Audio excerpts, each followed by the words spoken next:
Quiet, numbskulls. I'm broadcasting. Hello, you're listening to the podcast, So There I Was. It's how all great aviation tales begin. This is episode 144. Put a check runway strip over the guys you don't want to kill. that's a perfect title. Good Perfect advice. title. Good advice from Danger Close Dan. Thank you for that. He's was on what episode was Danger Close? Dan? 109 and 110. So Danger He's a Close is San his Fran- podcast. Yeah, and he is professionally, besides a podcaster, a air traffic controller at San Francisco Tower. Yeah. And so He truly does have a face for radio. Sorry, Dan. Yeah, actually, that's not true. Dan's a good-looking guy. I saw a picture Yeah. of you and him together. Yeah, up in the Former tower. I got to Marine. visit the San Francisco Tower, and that was a ball. It was fun. You know, that conversation we had with him is full of insights. It's not just for fellow aviators, but just for the average person who's interested in aviation. You glean a lot from this conversation we had. Yeah. And I mean, I learned something new every time I talk to him. Right? How do you keep airplanes apart? Like How do you keep a bunch of knucklehead pilots from running into each other? Right? So, among other things. So, some fantastic insights. And I think we're going to probably try and shoot for about a month to 6 weeks from now, do another hangout like we did around Christmas time, and bring Dan on and let people ask Dan. Ask a controller. Yeah, that's a great idea. Yeah. He didn't promise correct answers, but he'd answer. I'm gonna jot some questions down. Absolutely. And once we announce the hangout date, if you can't make it, but you still want to ask a question, email us with your questions and we'll make sure to get them to him. So, hey, I think a couple quick thank yous and then we get out of the way. Okay. Thank you again to Michelle Langseth. Another $100. Oh my God. She's throwing money at us like it grows on trees or something. Thank you, Michelle. Very, very humbling. Thank you so much. What is wrong with you? Why do you keep doing this? Yeah, right. I'm so humbled by that. Indeed. Thank you. Yes. So, and another thank you goes out to Sadie over at Backbeat Media. Sadie has been putting up some not shorts, because a short by definition is a minute or less, but shorter videos, 2 to 3 minute videos on our YouTube feed, which is youtube.com/so there I was AV8B Alpha Victor 8 Bravo. So go look at some of the short videos. They're gleaned extracts from our shows, and we're deeply appreciative of that. Yeah, thank you, Sadie. Yeah. Well, in the meantime, don't sit on the mic switch, right? Don't stand on the mic, so whatever. Yeah. So you don't get a stuck mic. Like you and me right now. We're in the transmit only mode. Stop it. Don't do it. Nothing worse than a stuck mic on an ATC frequency either. Right? Here comes Danger Close. About crossing the pond at night in the world's smallest cockpit on the tanker through the weather. Oh, and to the tanker crew who did that, thanks a lot. We really appreciated that. He doesn't mean that. I'm just kidding. No, I'm not.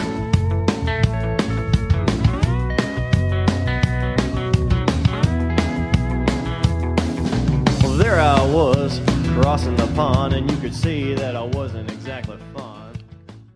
So there I was. Let's see, this is a couple of years ago, working ground control at SFO. I had a couple of years under my belt, but not super experienced yet. And the evening time is reposition time. So kind of busy arrivals, a little slower on departures, but this is when every airline decides to reposition every airplane with a tug from, the most inconvenient spot of the airport to the opposite spot on the airport, usually in what we call swimming upstream, so the opposite direction of all the flow of traffic. And so you got essentially two main taxiways to figure out how to make a hole for, some 747 that's towing with like a golf cart, basically. So, when you're going in for the, 6 p.m. push on ground control, that's kind of what you're dealing with. And yeah, we all have our professional limits in terms of how calm we can stay under pressure.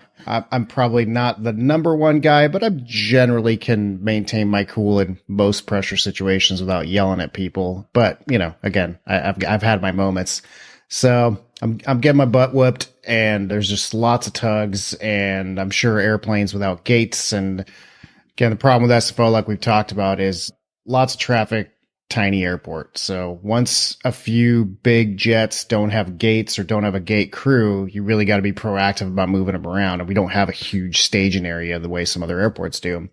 So we got a taxiway that goes around the west end of the 2-8 runways, the runways that would normally we arrive on and sometimes depart to the west. I've got a couple of tugs coming around there. And this is before we had our new fandangled ground control where you can actually manually tag airplanes up. You can put a tag on them, write whatever information you want to, call sign, gate, etc. So these are just primary targets at the time. You just have a little target on the screen.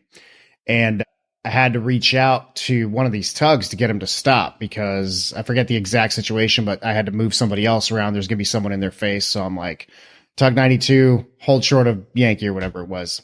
And I get the response and the tug's still moving. And, I'm getting into an imminent situation. On ground control, no one's really going to crash into someone else usually, but you can get yourself in a situation that we call a golden tow bar.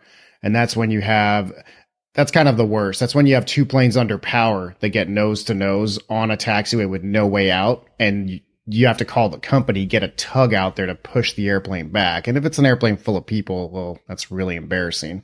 This is more of a silver tow bar situation, meaning one of them's already towing and one of them's under power. So if you need them to back up, you could probably make it happen. But everyone in the tower is going to be looking at you and jeering like, oh, Dan's having one, So I'm getting into it with this tug because I'm trying to get him to stop, and he's not stopping. And I think what I said at the time, and again, we don't have a tower voice recorder, so to speak. So when we're not saying it on frequency, it's not recorded. But this one's probably somewhere recorded in the ether. And I yell at him because I see him moving past where I want him to hold. I said, tug 92. I said, stop. You're doing the opposite of stopping. And I hear this like really feeble voice come back in the background. We're over here by Yankee. And turns out I was looking at the wrong guy. I was talking to the guy I wanted to stop who did stop, but I was looking at the tug ahead of him because I, mixed up the call signs who had kept moving. So my soup really enjoyed that one. And, at least for that week or two, he would just hit me up if I was getting busy on ground. He'd be like, we're over by Yankee. Cause, guy was the poor guy, and, we don't know what happens, but these guys could probably get fired a lot easier than we do if we call to complain or if we really lay into them. So yeah, I had to apologize to that guy on frequency because that was 100% my bad. But yeah, you're being assertive and being confident, but sometimes you're doing it with the wrong person. And that's how yet another great aviation tale begins. Awesome. Repeat here in New Hampshire. Where's my co-host? Oh, he's muted for something. So repeat here in New Hampshire. That was Dan from Danger Close. We'll get Fig on here in a minute. He's got something going on in the background. I'm back. Hey, So, there you are. Fucking dogs, man. Doorbell, fucking dog. Anyway, yeah, I'm at home, obviously, and it is a pleasure to have Dan Danger Close Dan back on. Welcome, Dan. Thanks, guys. Good to be back. Welcome. So, for those who may remember, we had Dan on back last around June time frame of 2024 with the Danger Close podcast, which is a really fun podcast to go listen to. If you're a movie buff at all, I highly recommend going and listening to it. Their most recent episode is on the movie Paths of Glory, all the way back to the 1950s. But it was with Spartacus, wasn't it? Yeah, that was Kirk Douglas. See. Yeah, that is Kirk Douglas. That's Kubrick, one of Kubrick's first big films when he was still a young filmmaker. So kind of interesting to see an early Kubrick. Yeah. And the one before that was on Lawrence of Arabia, which I'd seen many times. And I still learned something about that movie. So if you're a movie buff at all, I highly recommend going back and listening to Danger Close, a war. What is it? Oh, what's the tagline? A war film podcast. War film podcast. Mm-hmm. Yeah, there we go. So good stuff. Well, damn, Dan, welcome back. Thank you. Hold short a Yankee there, dude. Tug 92, damn it. Right? What's the matter with that guy? Why is the guy I'm telling not to move moving? Oh, because I'm not telling him. I'm glad I've never made a mistake like that. I hear it's bad, but boy. Right. so, right? Yeah. So you've been an air traffic controller for a couple weeks now. Right. Yeah. When'd you get your start? Remind everybody. I've been out of boot camp 20 minutes. Yeah, I got started in the Marine Corps in 2003. I joined, and so I would have been at the academy at the end of that year. I finished by December, so I was getting to my very first facility beginning of 2004. And then I had about a year and a half working in restaurants, kind of took time off between the military and the FAA. But I've been at SFO ever since the beginning of 2010. So I got 15 years there, minus, a year and a half for training or so. Sure. Well, I had the record for longest trainee for a while, so that was fun. I just learned something. I didn't realize. I figured you could go to an FAA job with military experience. If you're a certified military controller, you can't go to an FAA job and train up. You have to go to their academy. Yeah, I mean, essentially you can, but depending on the era, they still like to introduce you to the way the FAA does it. So I think I skipped a month of their basic course and went straight to their tower course. So I did a month course instead of a 2-month course. And to be honest, for me, having been out of it for a year and a half, not talking to live airplanes, it was a good thing. Plus, it all depends on where you were in the military. Me being at mostly Camp Pendleton, plus being deployed, it's just not like air carrier traffic, especially ground control. The military can get real busy doing the pattern and doing, carrier breaks and a lot of stuff you don't do in the FAA. But what you don't get is busy international airport ground control pushes. That is definitely the thing that I stepped into and kind of looked around and went, oh man, that yellow footprints moment. It's kind of like that. Yeah. It's kind of like that. What have I done? Oh, man. Okay. A quick question about the academy, way off on the sideline there. But so I had a friend 35 years ago who was a pilot and didn't have the eyesight to go to Navy flight school. So he decided he was going to be an air traffic controller, and he busted out. And he said it didn't make any sense. Because I'm a pilot, I know how things should be done. And it didn't go well for me at the Oak City Academy. Did you have any pilots in your class that were smarter than the FAA? No, pretty inexperienced people. The one pilot that I do remember distinctly, because it was more a reminder of how messed up the pay was in the regionals at the time, is so this is take you back to end of 2009. This girl who was in my class was an FO in her first year at, I want to say like Republic Air or something like that. Yeah. And her annual, and they were furloughed, which is why she put in to be a controller and went and did that. So at the time, our gross annual salary at the academy, annual, mind you, was higher than hers. Yeah. It was like 45,000 a year was your no qualification, just trainee student pay. Her FO salary at the time was 26,000 a year, which was just wild to me. I mean, I couldn't believe, especially after we're talking about, was it the Buffalo accident where they really Colgan Air, that was February of 2009. Yeah. Oh really? Oh, that was that year. Okay. Yeah. So it must have gotten better the year after that or something like that, but I know that's when they realized they had to start paying new pilots more, otherwise they were going to have to take side jobs and not get enough sleep, and that was bad. Yeah, that was part of it. Congress got involved and mandated changes to minimum qualifications for air carriers and that sort of thing as well. So it got better there because people were not, willing to fly for free. We'll fly for food type thing. So yeah, that finally improved a little bit. So, well, dang. Okay. So I guess the other thing is, what inspired you to become an air traffic controller in the Marine Corps? Did you just select it by happenstance? I know we talked about it briefly, but Yeah, I probably mentioned it in the last episode, but my story is not all that unique in the sense that my initial idea was to be a pilot. And when I realized I did not have the discipline to, stay in college at the time when I was 19, I signed up to be enlisted and thought of the next best thing that I thought I'd be good at, which was aircrew. So again, I thought I signed up for aircrew. The recruiter, doing his job well, as the Marine Corps does, looked at my test scores and was like, yeah, you were going to slide you into air traffic control, but never bothered to tell me. So it was the classic, just like Full Metal Jacket. It was the same scene where, except in combat training at MCT, not right out of boot camp. So, you do boot camp, go home, you do recruiting duty, you go to 3 weeks of combat training for us non-infantry pogues.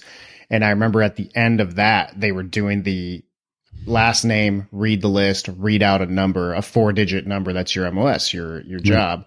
And it was Ferlito, air traffic control. And I raised my hand. I was like, what's air traffic control? I signed up to be air crew. And they were like, nope, air traffic control. And I was like, literally didn't even know what it was. Yeah, that's right. It had the word air in it. Thanks for playing the home game. Exactly. You passed. I could have gotten meteorologist. I could have gotten UAS operator. So I got lucky. And it ended up being one of the best things that ever happened to me. I just didn't know it at the time. So it just goes to show, you never know, especially the military dice are going to roll. I have a quick question to backtrack only a second. Why the gap between the Marine Corps and the FAA? Were they just not hiring? No, they were hiring. So I got out January of 2008. I had been putting in my paperwork, etc. I gotten back from deployment like 7-8 months before that. So I got hired at Seattle TRACON. That was early 2008. That's where they wanted to send me. I had the letter and everything. And TRACON, for the listeners, is a terminal radar approach control. So this is the radar facility that works all the airplanes basically in and out of the lower altitudes, into and out of airports before they either hand them off to the tower or they're taking the planes from the tower. And then upwards from there, they go up to the center, which is also a radar air traffic control job. But the FAA essentially has centers, ARTCCs, which is radar, approach control, which is that kind of lower altitude level, and then towers. That's basically the split of the job. So Seattle terminal radar approach control is where I first got hired. And I really didn't want to relocate after deployment. I was getting back to my family for the first time in a while. So at the time, I was talking to an admin person in Oklahoma City, and I asked her, I said, hey, am I going to get blacklisted if I turn this job down? I definitely want to get hired, but I'd rather, stay in the Bay Area if I can. And she looked at it. I don't think you could pull this off anymore, but she said, yeah, you might have to wait a year or so, but I can get you SFO. So I would not roll those. Yeah, I would not roll those dice again today, the way things are, because there's a lot of people in line trying to get the job. But at the time, she was pretty confident. She knew what she was doing, and I owe her a lot. So yeah, I waited basically a year and a half later. I was in the academy and got to go straight to SFO, and I was the last quote unquote off the street guy to go straight to SFO. My military experience counted for some things. I got 5 points of veteran, preference, which you get for federal jobs. Yeah. But to the FAA, I was basically a no experience off the street person, the way they calculate things. And they stopped allowing those people to go straight to the bigger facilities. Now, if you go in, you can go straight to a center because they really need people. But if you go to a tower, usually you go to like a level, 6 or below. Again, towers go from basically a level 4 up to a level 12 in terms of volume and complexity. So would it be, well, let me ask it a different way. Is it hard to move around once you're established? Like, could you have started at Seattle and tried to get a transfer down to SFO? That's a big, complicated knot of a question, but without getting too much into the politics. So staffing has been an issue for a long time.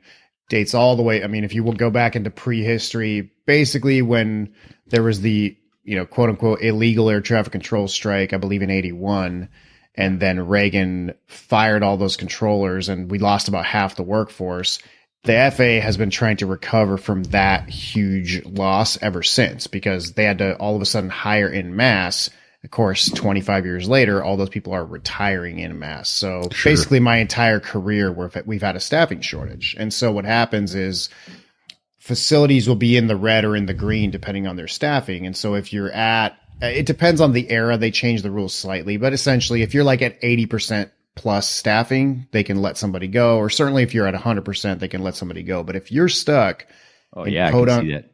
if you're in Podunk, Texas at a small tower that nobody wants to go to, and that's where you've been placed, and you're in the red, you might not be going anywhere for a while. And unfortunately, one of the many unintended consequences of that, which was happening a lot to us 5-6 years ago, is, all right, you got someone from, say, Minneapolis who is stuck at some BFE tower in Texas, hates it, doesn't want to be there. The writing's on the wall that it's like he's going to be there forever. But you can get out of there if you go to a facility that's hurting. So SFO has been hurting for years. We've been in the red. So somebody like that, I'm saying hypothetically, but this actually happened several times.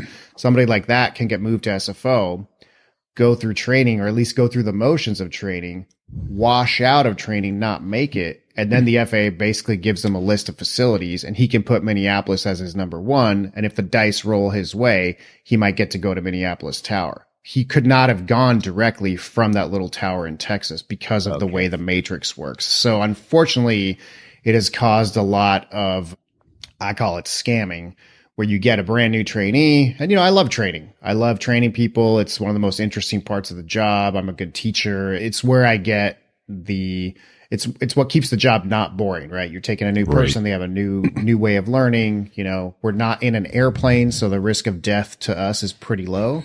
They're just trying to kill other people on your ticket. That's right. So. That's the truth of all air traffic controllers, right? Right. But there's nothing worse to me than, and I had to learn this the hard way looking back and realizing this is what was happening, because obviously people aren't going to be upfront about this. But when we started getting a bunch of scammers, meaning these people who are going to come in and pretend to train and not make it so that they can go to the facility they really want to go to. And so you're there busting your balls, working just as hard as you would with anybody else, trying to, teach them the ropes and get them going.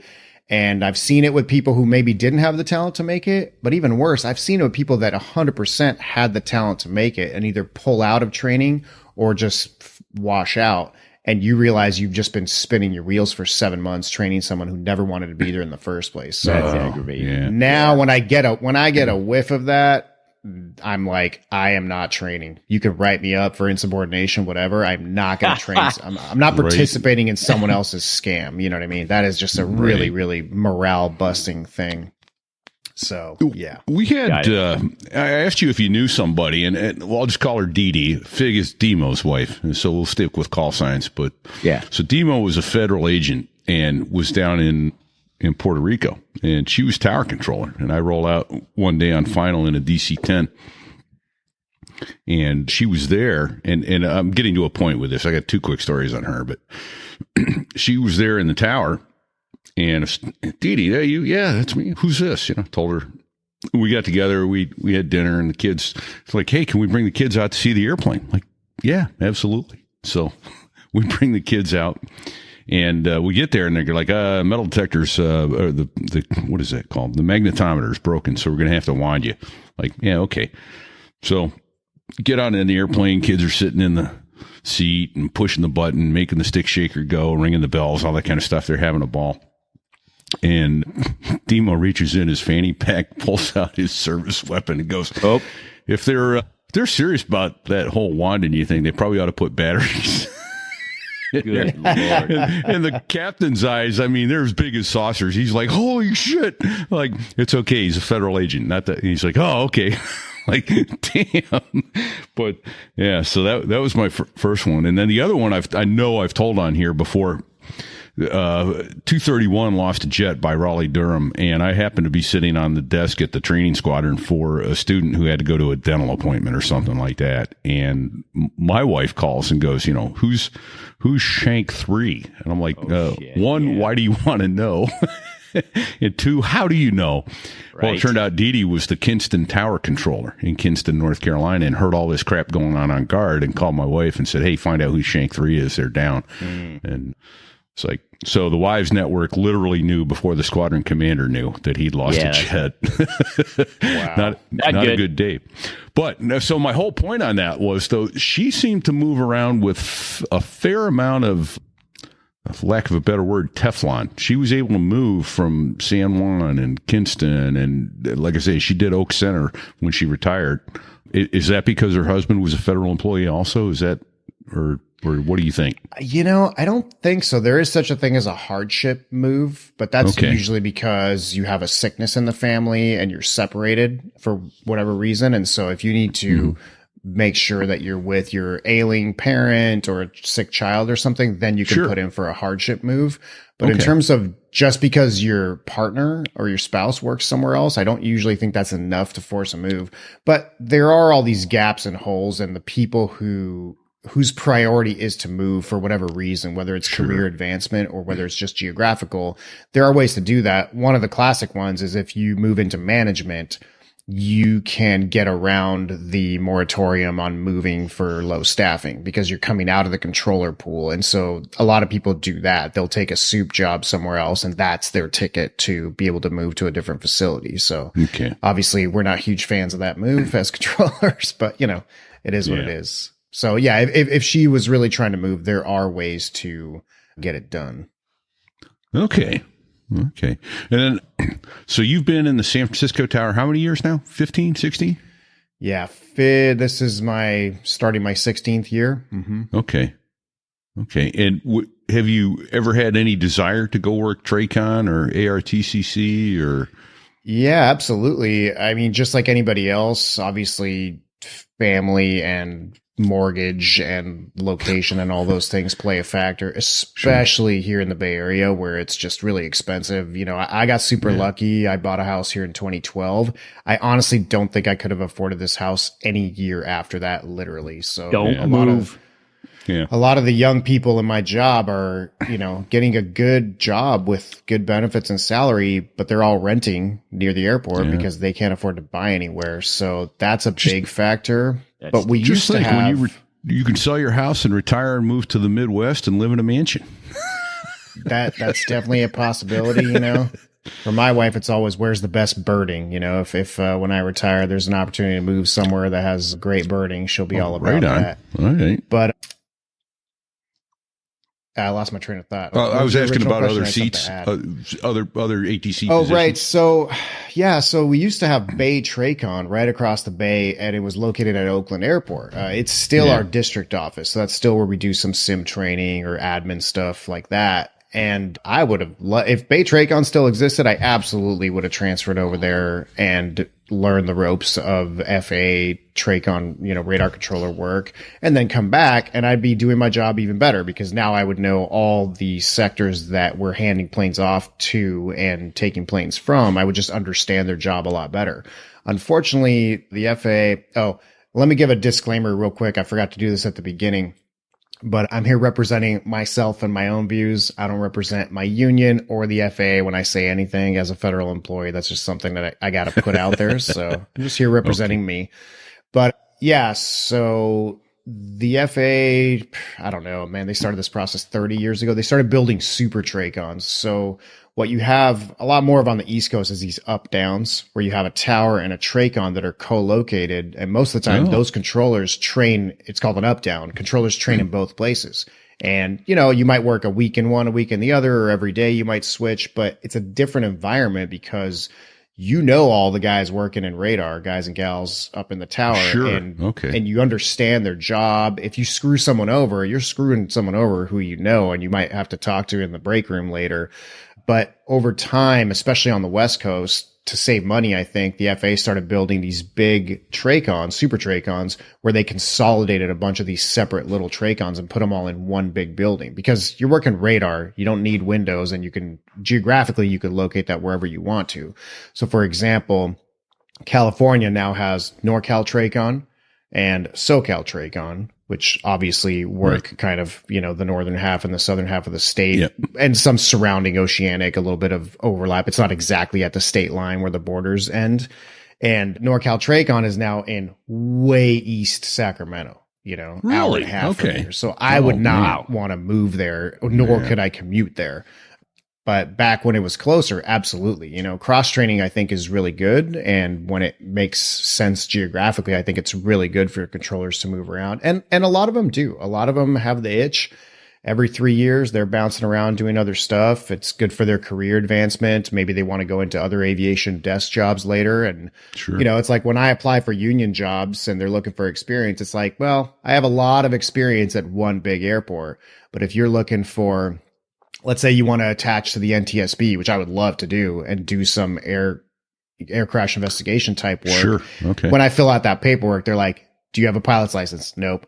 Do you have center experience? Nope. Do you have TRACON experience? Nope. So all that stuff certainly makes you more marketable. But because of my life and my situation, I'm at, you know, the biggest tower with the best pay and benefits and just the best kind of work environment that I could have to live in the immediate area. Oakland Center is close to me. If I wanted to switch and go to a center, Oakland Center is down in Fremont, but we tend to nickname centers, you know, federal penitentiaries. It's kind of not, I don't know. My impression is it's not the funnest place to work, and a tower is definitely a better environment. Plus, SFO is a really good environment. We have really great union and management relationships. I hear about the New York towers and like the East Coast union management stuff, and it is more like a old school movie where, you know, sometimes they're really at each other's throats. So I'm not a grass is greener kind of guy.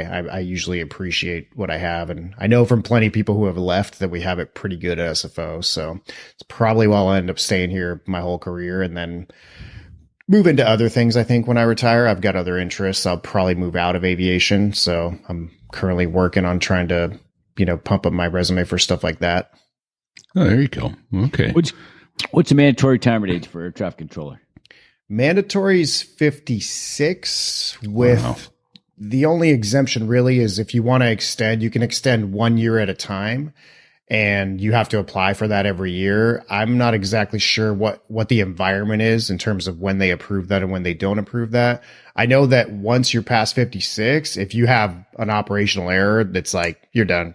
Now you have to retire. Like, they're a lot less lenient with you. 50 is usually the minimum. It's if you get in young, like I was 26 and a half when I started. So I wasn't quite young enough to be able to retire prior to 50. So I'll be 50 and a half or 51 when I meet the minimum, but it's 25 years of service if you're under age 50 and 20 years of service if you're over age 50 is the minimum. Now, whether you can afford to retire at 50 is a whole separate question, especially here, but those are the ages. You better find something else to do. Repeat, don't you find that ironic that Yeah. you know where I'm going with this, right? Oh, I do. Absolutely. You know where I'm going with this, Dan? I have an idea. So don't you find that ironic that for air traffic controllers who are controlling these aluminum tubes full of fleshy human beings all over the sky in close proximity to each other have a mandatory retirement age that's a decade before the guys that are actually flying the planes? Right. Yeah. But and I think I'm sorry to say I think that's just as much BS as it is for making pilots retire at 65. But that's my personal opinion. You know, it was 60 when I got hired. Same. And you know, it hurt when it got bumped up a little bit from my personal seniority.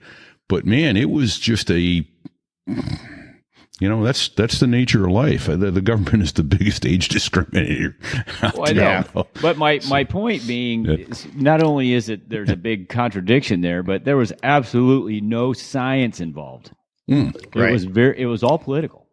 Yeah, absolutely. Get more seniority for the younger guys and that kind of stuff. But yeah, it was all like the health. Is your health matter or not? Well, no. Well, we all know there's different levels of aging, and some people don't age very fast, and some people are premature agers, especially when it comes to mental acuity and that sort of thing. Right. Yeah, I think I'm well past my prime. Yeah, what were we talking about? Sorry. That's an interesting topic, especially for you guys who were fighter pilots, which obviously is kind of the peak of mental acuity, reflexes, etc.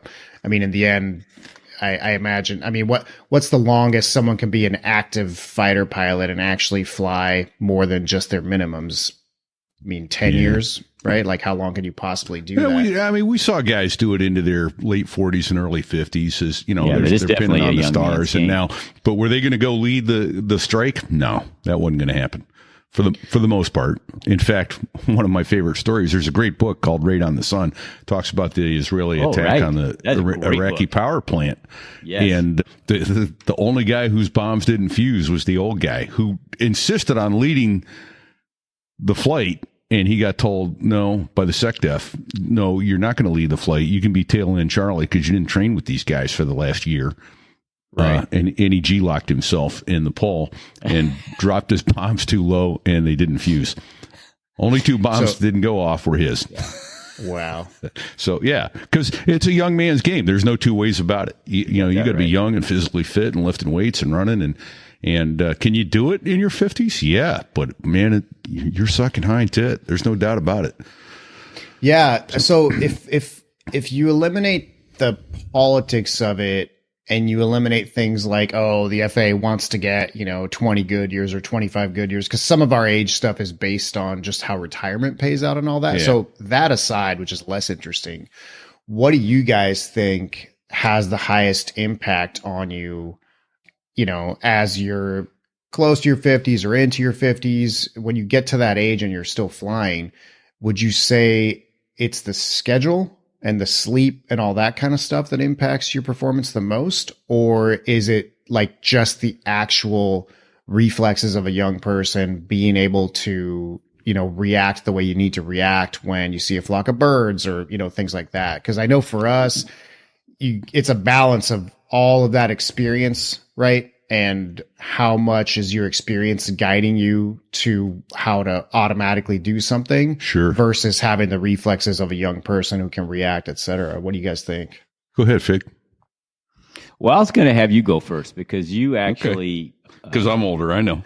Well, no, not because you're older. You're not, you're not that much older, but you have a different type of schedule. You keep a different schedule than I do. Well, I do. Yeah. So I tend, generally speaking, I used to do more backside of the clock flying. And now with the international schedule, it's still, it's nuts. I can't tell you how many times you wake up, 3 hours after going to bed when you have 12 hours off and you lay there for another 3.5, 4 hours watching the paint dry. And that just drives you nuts. So that's the kind of thing. And I'm sure you have that with shift work as they shift you around from the graveyard shift to the day shift and all that. But so I'd say number one is going to be scheduling. How tight are your flights scheduled? What kind of layovers? For instance, if we have a layover that's 36 hours, that's so much easier because I can get 2 sleep cycles in. The worst layover we have is a 24-hour layover because you get there, you're exhausted, you go to bed, you wake up, you move around a little bit, and you're ready to go to bed, but now it's time to go to work. So give me either 1 sleep cycle or 2, but this, having me ready to go to work when it's time to go to bed, that stinks. And then, of course, traveling internationally, the jet lag just it's an ass kicker. There's no 2 ways about it. And that gets harder as you get older. I used to recover from a long international trip in 3 to 4 days. And sometimes now it's over a week. I'm still laying there at 2, I'm home 2:00 in the morning and watching the paint dry on the ceiling going, oh, this is nuts, Yeah. Yeah. But yeah, so that's the worst of it in my humble opinion.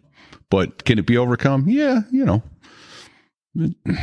it's how motivated are you? What do you got, Fig? Well, I fly with my own favorite captain every time I fly now. So, Amen. It's hard to say, where I'm at. I'm sure some of the people I fly with would probably tell you something different. However, I can say from earlier experience in my career, when I would fly with somebody, this was before the age got changed to 65. I could fly with somebody that was 59 and a half, and it was like flying with another 35-year-old. And at the same time, I could fly with a 57-year-old who I could swear he was close to 70. Just by the way, they carried themselves and they looked and they were always tired. So everybody ages at a different level. Yeah, some guys in their late 50s have the white hair and the big gut, and other guys, they're 65 and they're fit as a fiddle. So what the frustrating part for me was it was an arbitrary number picked out of thin air based on politics. It had nothing to do with any science or studies. That just frustrated the shit out of it. Still does right now. And they're talking about changing it again. I don't care as long as it's done with some data. Right. Not just 868, let's go. sliding it. 870, let's go. Yeah, whatever, right? Okay. Wow, that we went down that. We went down that rabbit on hole fast. Way to go, Dan. Yeah. Yeah. All right. But hey, I do want to say. Go though, ahead, Fig. There's no. Would I like to get in a Harrier again and wrench that thing around the sky? I'd love it, but it would probably break me. Yeah. Right. Yeah, I might need help getting out of the jet because I'd probably shatter something in my. And only 3 months of chiropractic after you're done. Right. So yeah, luckily the tower's always at 1G, even 1G and 0 knots ground speed, right, baby? Even when an earthquake comes around, which is not uncommon at SFO, our new tower, which we've been in since I want to say 2016, 17, something like that. Yeah, there's a picture from the new tower. That's when I went to visit Dan a couple months back. That was a good trip. Yeah, Fig, I got to catch you next time you're flying around on the West Coast. If I get a layover there, you know I'm going to call you. That was fantastical. Yeah. But the we're first on time rollers. I had a layover there and I went to go see him, he goes, "No, I'm going down to L.A. to get married." He would rather go to L.A. and get married than visit with Repeat. What's up with that? Oh, I would totally have been a rough that. start to my marriage. That's not good. made a different choice. Yeah. Dan, I think you did good, buddy. I don't think I would have changed that decision at all. I mean, Pete's good looking at all, but had to make the call on that one. Yeah, but we're on rollers in the tower, so it's a really good design seismically. But when you're up there for a 5.0 or above, the tower really swings around. It's pretty scary because you're like, this thing going down, but it's actually the way it's designed. So that's the only time the knots and G forces change in the tower, other than a really strong wind. I think our evacuation wind is, I want to say 65 knots sustained, which I have not seen in terms of like you actually evacuate the tower and you go work either at the field location or you just go ATC 0. That's pretty rare though. I remember about 10 years ago, maybe 12, somewhere in there, my wife was on a flight coming back from Europe and they diverted to Bangor. And they're like, "Well, why are we diverting to Bangor?" Earthquake, Kennedy Tower evacuated. It's like, really? She's like, "Oh, come on. It had to be something besides an earthquake. Another terrorist attack. What is it really?"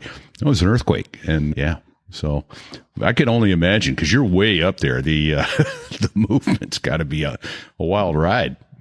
Yeah. And again, we're in one of the nicest, newest FAA towers. And oh, wow. That's a trip. That's a old school photo of SFO. That's before my time. How can you tell that? Just because of the terminals? So, first of all, the radar screens. We have not had green radar screens like that in a long time. I do believe this is the tower that I started training in, though. Well, and the other way you can tell is there's a jet there that says Pan Am on the side.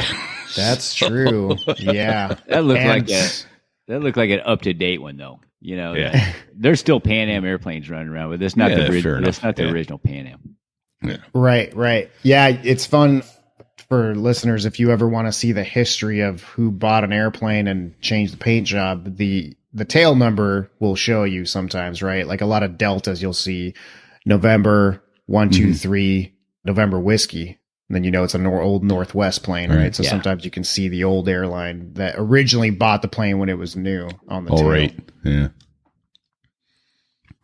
Yeah, or then it got really colorful when you would see, like when Delta bought Northwest. And they go, Delta 357 in Northwest colors. So you guys in the tower weren't going, "Wait a minute, I thought I cleared Delta to land." Where? Yeah, well, and that's one thing you got to go over with trainees because it can get kind of complicated because you can have a SkyWest call sign that can be in United Express colors, it can be in Alaska colors, or it can be American Eagle colors. And the call sign is all SkyWest for all of those.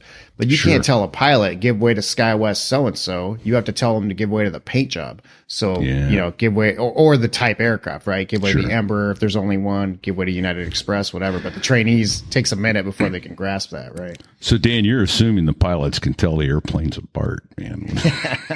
That's true. I am usually kind and say, give way to the business jet, even though if you're really being a stickler, if you have a soup that's being a stickler, you're supposed to use the type. But, I don't know that I could tell the difference outside of the tower between different challengers. I couldn't tell you the difference between an EMB 145 and a 170 well, I guess I could on those, but some of those it's like, I know all the big ones, but exactly. And that's why it's easier to use the paint job. I mean, my trainer was pretty old school, so he taught me things that you don't need to know, but they're nice to know. Like, do you know the difference between looking at it from outside, an Airbus 319 and an Airbus 320? If you're just looking at the plane and you want to identify it quickly. I do. Off the top of my head, I couldn't tell you. I could tell you the difference between an MD-10 and an MD-11. Yep. Huh? I think a 20 has 2 overwing exit windows and 19. You got it. Yeah. Great answer. Wow. Yeah. So that's an easy one from the tower. You can kind of tell the difference. Now, when does it ever matter that I need to tell the difference between a 319 and a 320? Almost never. But if there's some confusion in the paperwork and I have the flight information, I'm trying to figure out who's parked at what gate. That's an additional clue that one of them's a 319 and one of them's a 320. So I might be able to see that. Sometimes it does matter. So with the larger planes, again, especially a place like SFO, if you're in Dubai, you probably don't have this issue because that place was built for very large airplanes and they've got all kinds of exits. A lot of 380s, triples, 78s. Yeah, exactly. But for us, there's a difference between a 777-200 and a 777 Whiskey, the extended range, because it's a longer airplane and we can't hold in between the runways at certain angles. Oh, right. And still use the runway behind it. Think about so there that. is a short list of planes. Some are obvious, like the Super A380 is an obvious one. You can't use any runways behind that guy if he's holding in between. In fact, we almost never hold them because it's such a pain. The 747-800, that's another stretch model. And then there's a few others, 340-600, and we have them under glass, right? We don't expect everyone to memorize the entire fleet, at all times, but sometimes it makes a difference and you do need to know the difference between those planes. Dan, you just triggered a memory. I got to tell you real quick. There you go. So I don't know. I don't remember when this was. It was probably 2013-ish, maybe 2012-ish. You were there then, right? You started in 10? Mm-hmm. Okay. Probably just finished training. Okay. So it was a clear afternoon, landed on the 28. I'm flying with this dude who, by the way, probably should have retired at 60. And he's like 63, right? And all this guy wants to talk about is golf. He lives on a golf course in Florida, and all he talks about is golf. Everything's about golf.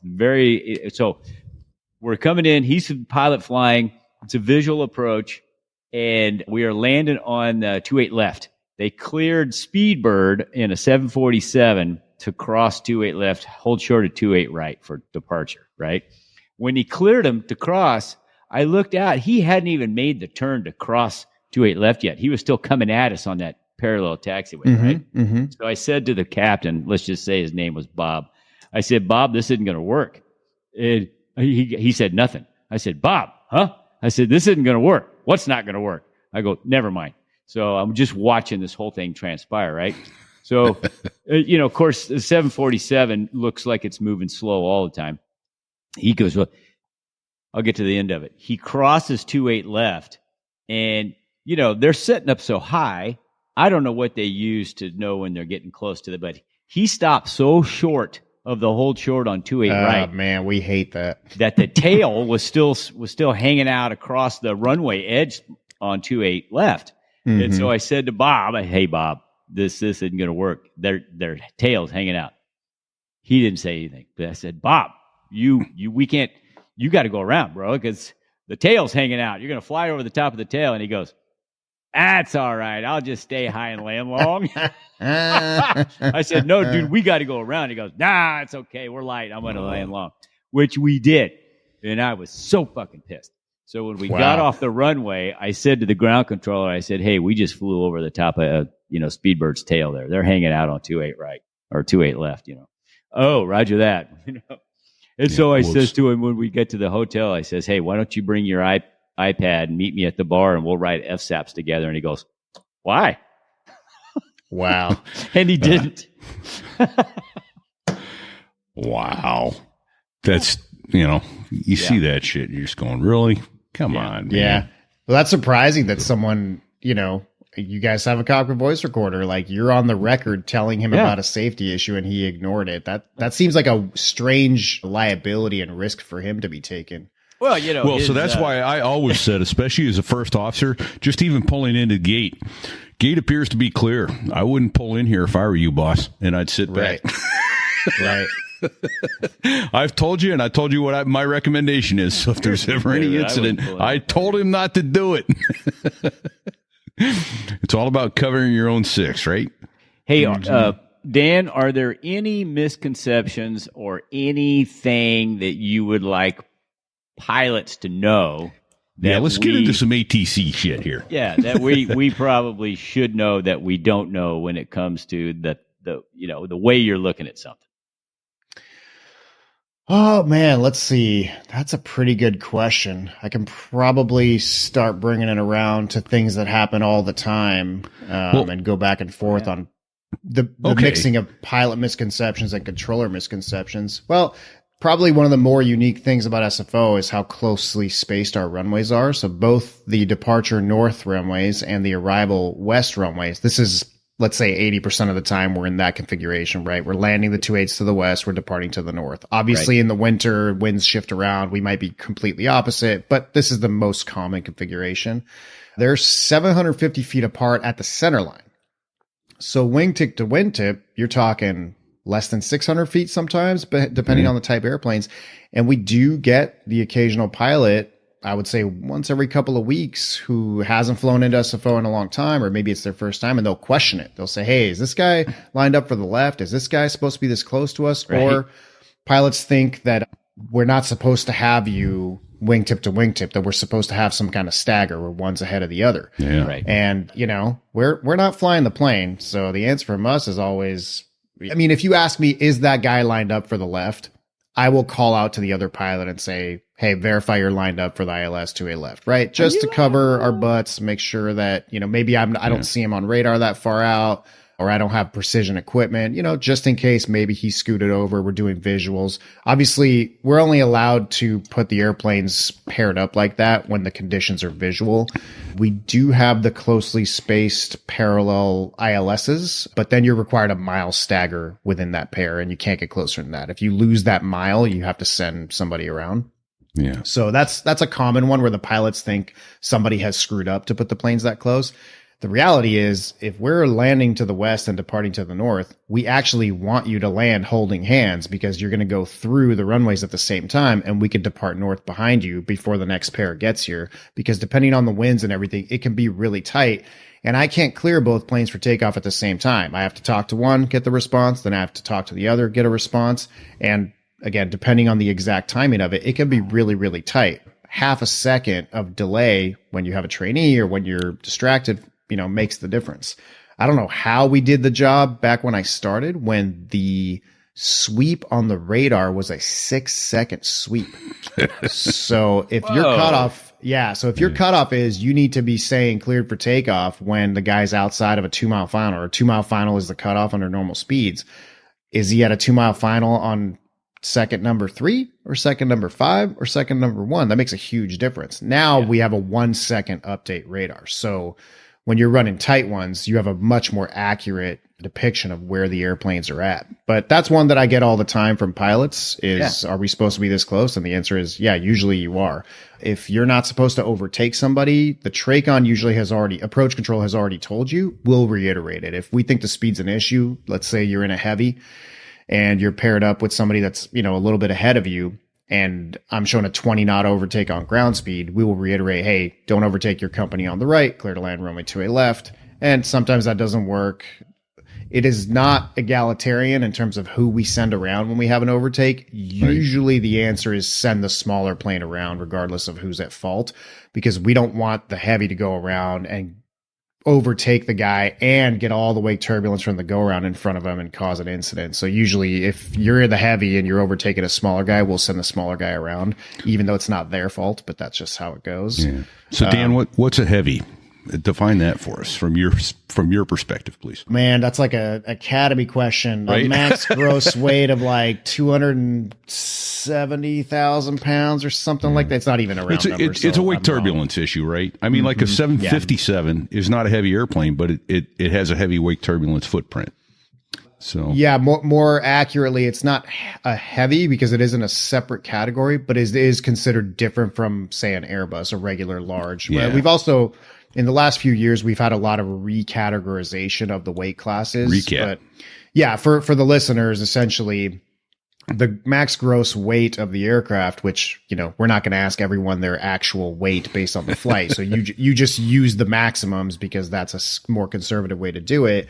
And, especially when you throw out the gear and, all this stuff on final and you're dirty, there's a lot of weight turbulence involved. And these are little vortices, come off the wings and can cause a problem, especially, we got the San Mateo Bridge right at the final approach fix there at SFO. And Cessnas will transition there at 1,100 feet all the time. Oof. Now, technically, our arrivals would be at 1,800 feet there. So usually a non-issue, but Cessna's a little high. You're doing the visual, you're a little low, and you come in 30 seconds before that Cessna goes through, and a little Cessna is going perpendicular through the wake of a 747 and wake is dropping, right? Gravity brings it down. They can get flipped over. I mean, these things have happened. So we used to just have small, large, and heavy with appropriate radar spacing or minutes of spacing behind each type. There's a requirement on departure and there's a requirement on arrival or transition, just passing behind essentially is what it's called. Now with wake recap, we have A through I, A being the super and I being the very smallest Cessna. And there's a chart that shows you, the different numbers you're required to have behind those planes. And it's like, sure, it's kind of hard to memorize, but really it's every day working at the same place. You tend to see the same combinations of planes. And so know the standards. But the 757 has changed over the years from they were like, no, it's a large, it's fine, to no, it's in its own category. And it is back now to being in its own separate category where if a smaller plane is behind it, there's a little bit of extra separation because of those engines. Yeah. So if anyone doubts what wake turbulence will do, I urge you to go to listen to our episode 132. It literally ripped 2 engines off a KC-135. What? In flight. Oh, yeah. Yeah. From what? From what kind of? From another 135. Wow. Yeah. It slung them off. They rolled so rapidly, it slung the outboard motor off. On both sides. Crazy. Well, no. It was the left side. It was 1 and 2. Remember? Yeah. Look at the picture on 132. I forgot about that. And he told the flight engineer, "Hey, go back and see if those engines are on fire. I've got all these lights, but I've not no secondaries." Engineer basically came back and said, "Well, they might be on fire, but they're not on the airplane." He's like, "Yeah, quit screwing with me." He's like, "Yeah, no, they're not on the airplane." And there's a picture of the airplane. It looks like it's a boneyard airplane sitting there with no engines on the left wing. And that's what wake turbulence did. Ripped the engines right off the airplane due to the roll rate it gave it. Yeah. That must have been a hell of an emergency landing. Oh, that was an e-ticket ride and then some, huh? Yeah. So yeah, if anyone's going to be a passenger or a pilot flying into SFO, that's always fun. It looks like tactical formation. You're half a mile from somebody riding in there right down to the runway. It's pretty cool. I've done it. It's pretty amazing. But so I got a question. What does it take from your perspective to move an airplane? I know, and basically what I'm asking for is, talk about CD, ground tower, what it takes to cross an airplane across a runway. Because if you're ground controller, that's not your runway. How do you clear somebody across? That kind of thing. So if you could take us through getting an airplane out of the gate and into the air, what that process is like. Sure. Yeah. This is my 2-minute elevator pitch if I'm telling someone essentially what air traffic control does. But let's say you're flying from SFO to Kennedy. So first you're going to talk to clearance delivery. Sometimes that process is automated and you're just getting the clearance, printed out in ACARs and you're getting a nice strip of it or digitally. And we don't have to actually talk to you. Which is new. That used to suck trying to get a word in edgewise on clearance, right? Mm-hmm. Yeah. The old school guys have told me about back in the day when they had to talk to every single flight that was departing. So clearance delivery used Clearance to be America 325. Crap, he didn't hear me. Someone walked out. Yeah. Clearance America. Damn it, he did. Someone else keyed in. And you could be 5 minutes just trying to get your request in. Yeah, and the time where we still get a taste of that is if a unexpected configuration change happens because of the wind. Usually we're looking at the weather and being able to predict it. And if we need to turn the boat, as we call it, meaning you have to flip the departure and arrival runways, which changes all the departure procedures, etc., you try and schedule it for a lull in the traffic so that it's not as crazy for all the controllers working. But despite everyone's best efforts, sometimes it happens in the middle of the push, and that's when you'll have 20 people on clearance delivery standing by, and you literally have to write down a list because you have all these duties you have to do with the planes that are already taxiing. And every once someone new calls, you tell them, stand by your number 7, stand by your number 8. But you learn the hard way, if you're not keeping track of that list, you can't not keep track of it because you can't just go, okay, now I'm ready.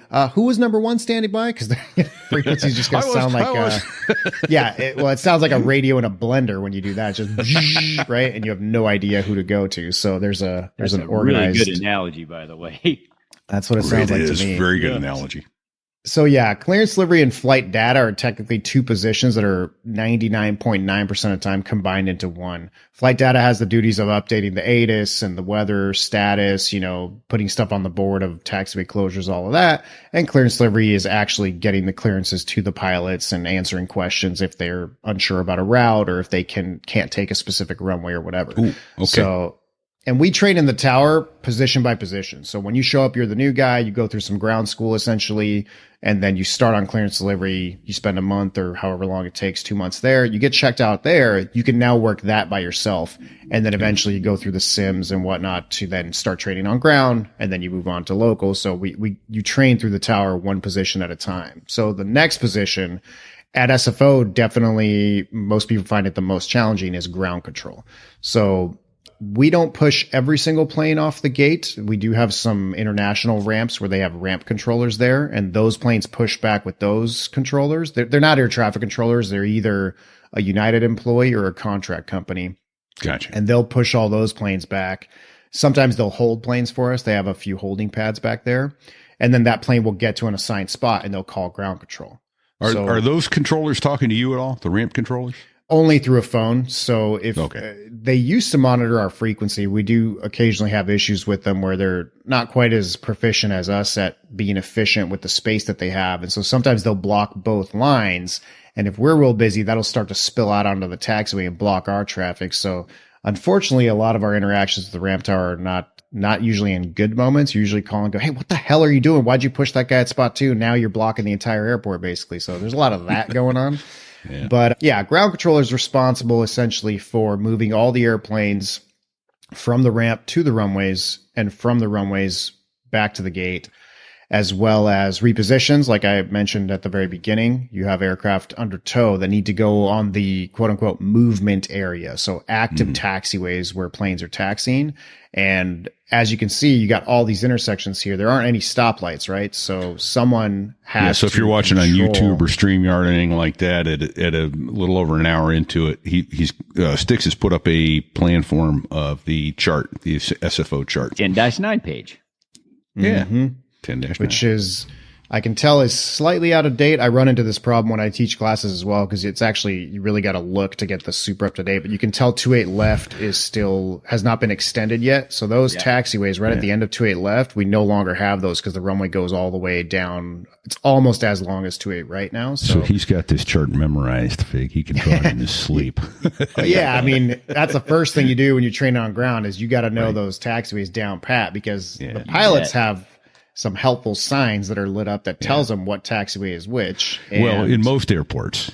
Most airports, right. We're not talking about Paris here. The signs in Paris are the worst on the planet. Just saying. I'm actually, oh, really? Yeah. That's funny. Oh, yeah. I mean, they're horrible on Paris. You have no idea what taxiway you're on. Oh, and then Chicago used to be, I'll back out of your way real quick here. Chicago used to be bad. They'd be like, turn left on Elm Street, down Cherry Boulevard. You're like, what the hell are you talking about? They had slang and acronyms for a lot of the routes. And they almost had a 747 land on another 747 crossing a runway. And the investigation came in and said, you guys knock that shit off now. And and it stopped. And Chicago is a great airport to fly into O'Hare now. It really is. But back in the day, and they still have on the ground there. I don't know. I never noticed on San Francisco. penalty box right on the 10-9 penalty box. Oh, it actually says the word Says penalty penalty on it? box. That's Yes. Go into the penalty box. Your gate's not ready. Go in the penalty box. Yeah. Right. Swear. Or piss off a ground controller. You could go in the penalty box. Yeah. So I'm sorry, I interrupted your whole flow there. Back to No, where no, you were. you're I'm sorry. fine. Yeah, a luxury we don't have because of the space, and also, generally we don't really allow people to quote unquote punish pilots because no one's doing anything on purpose usually. Bullshit. But Sure you do. we do have a lot of planes that just don't have gates because maybe they're running too efficiently. Sometimes the airlines are just ahead of schedule and they're landing before the outgoing plane is vacating the gate, and we just got to hold them. Or at least I'll give them the benefit of the doubt that's what's happening. There used to be a time a few years ago when it was happening so often, I believe especially with Delta Airlines would have either occupied gates or no ground crews. Oh, there it is, penalty box. Yeah. That's hilarious. Yeah. And we would actually close one left and just park planes on it because, again, we have a lack of ground space at SFO. And at the time, we didn't have that many one left departures. So we would just switch to departing one runway and parking planes on the other one. And I've seen in worst cases, imagine you're landing, it's late at night, gates open. You're not going to have a ground crew for an hour. I don't know what's going on with the company, and it's that particular scenario is not super common, but I've seen it. I'm like, man, I cannot imagine. I'd be pulling the slide. Like, I can't imagine how it feels to land somewhere, be staring at your empty gate that you could be going home, and there's no ground crew to pull you in there. So that's one of the challenges we deal with all the time. That's why the difficulty of ground control is not just the volume and the complexity, but what I like to call the bullshit, right? When things just aren't working because the airlines aren't scheduled properly, or again, you have a plane that's in the middle of your taxiway sitting outside the gate. The pilots can't pull any further. They're missing either all three of their wing walkers or just 2 out of 3 are there. So I'm always teaching new trainees to be ahead of the game and say, look, just assume that all planes are not going to have a crew. So if you have a train of airplanes, as I like to call it, moving around on the inboard, going to the runways, they have priority. Bring that arrival into the gate behind them, not in front of them, because if they don't have a crew, now you're screwed. Now you got to do all this moving around, etc. So it's a game of kind of preparing for the worst and expecting the best. And at the beginning, trainees are in la la land. They're like, oh, okay, I saw how this works in the book. And then you deal with reality where you have to deal with just, inefficiencies in the system and everything else. So yeah, so ground is very challenging. It's a single person working the entire airport most of the time. But when we see the 9 o'clock push, the 11 o'clock push, when it's going to get really busy and we have the staffing for it, we'll split it in 2. So one person works one half, one person works the other half. And one person's pitching and one person's catching, essentially. One person's working from one terminal to the other. They hand those planes off at a predetermined point to the other controller, and the controller actually sets them up for the runway. And that's just necessary. Most of the time, just frequency congestion. You now split the airport on 2 different frequencies, and that's when you'll hear contact ground on such and such other frequency. That's what's happening at SFO. In terms of your question of who's in charge of crossing runways, etc., there's a few different ways to do it, but generally speaking, local control, which on the radio is tower. So when you hear San Francisco Tower responding to landing aircraft, departing aircraft, internally we call that the local controller.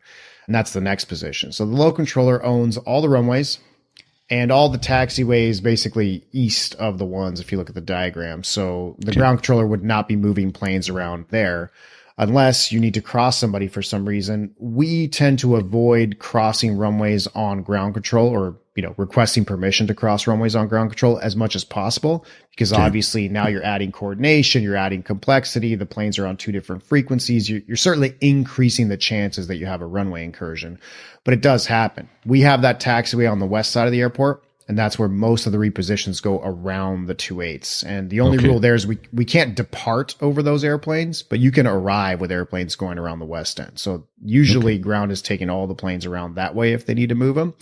But if it's blocked, it's closed, or it's just too complex, you might have to cross the runways.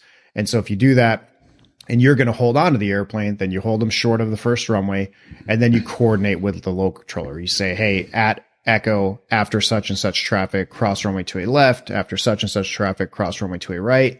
They take a look, they approve the operation, and now it's on you to pay attention. When the appropriate traffic passes, you're now authorized to cross those runways. Other times, instead, the standard with departures. So let's say your Far East flight needs to cross the north runways to go out to the west runways where he's going to depart. That one we hand off to the local controller. So we mark the strip with what intersection the plane is at. We tell him monitor tower, hold short of runway 1 left. We get the read back, monitor tower. Now the local controller who is controlling the departures is also controlling that crossing. And that is the better way to do it in terms of having the full picture and being in control of your own aircraft. So that's how that works. And then, local controller is the person working the runways. And unlike, I probably mentioned this last time, but unlike O'Hare, Atlanta, bigger airports with multiple towers where you can split up the workload and have at LAX, I'm pretty sure it's one controller's working the departure runway, one controller's working the arrival runway. So sometimes you have to coordinate with each other, but you can split the workload. At SFO, you can't really split the workload. It'd be too much coordination to break up that job between two people. So one person has to work all 4 of those crossing runways that intersect in the middle, quote unquote, by themselves. During the busy hours of the day, you do have an assist position that's open, and they're just sitting there listening to you, watching what you're doing. They're like a backup, but they don't have a radio frequency. They're not actually able to work any of the traffic. So that's pretty much that's how SFO works, and all other big international airports will have some variation on that, right? With some changes, maybe an additional position. Maybe they have a coordinator open because it's that kind of place. That's essentially the formula. After you depart, now you're going to get shipped to a TRACON. You're going to go to departure control. They're going to work you up to the flight levels. Okay. In and out. Most of that stuff is proceduralized, right? You're on a standard instrument departure procedure that is marked on the charts. The pilots have that plugged into their GPS, et cetera. You're not just, flying wherever you want to. Sometimes you do have to get vectored for traffic or for weather or something like that. But the system is designed that those things should kind of be on quote unquote autopilot, right? As a colloquialism. And then as you hit above 18,000 feet and later, then you go to the cruising altitudes, you go to a center. So now you're getting passed off from center to center across the country. So at SFO, the way that works is you're going from San Francisco Tower to Northern California TRACON, moved up to the flight levels. Now you're talking to Oakland Center. Then from Oakland Center, you'll go to, you guys are more familiar with this than I am, but you would go to, Seattle, Salt Lake, or LA from there. Exactly. And then across the country, all the way to basically the reverse process would happen in New York. Now you're going from New York Center down to New York Approach or New York TRACON, which eventually would turn you to final for Kennedy Approach or LaGuardia or wherever you're landing. And now you're talking to the tower, and the process is kind of the opposite. So that was more than 2 minutes, but that's the process. That's what I wanted for people to understand. This is a complex system, and it you can either work it to your advantage or disadvantage. In a follow-up I had on, I don't know what it was that triggered me in there, but I know that there's been times like when I'm trying to go out of, say, New York, and I'm trying to go south. They'll go, no departures south right now. Like, okay. And then call the company and go, hey, can you refile us to the northwest and then down? And they're like, yeah, okay. Then you call up and go, okay, we're ready to go now. And we get cleared. So I imagine who's the limiting factor there? Is that the TRACON? Is that not the TRACON, the ARTCC, the center, the en route centers that are having a ground? Because it used to be a thing in like Virginia that had the national weather picture and started shutting down routes. And so Pete's right. The system is very complex, and honestly, I've never seen an accurate calculation of how many people actually need to be doing their jobs for one flight to get safely from one end of the country to the other.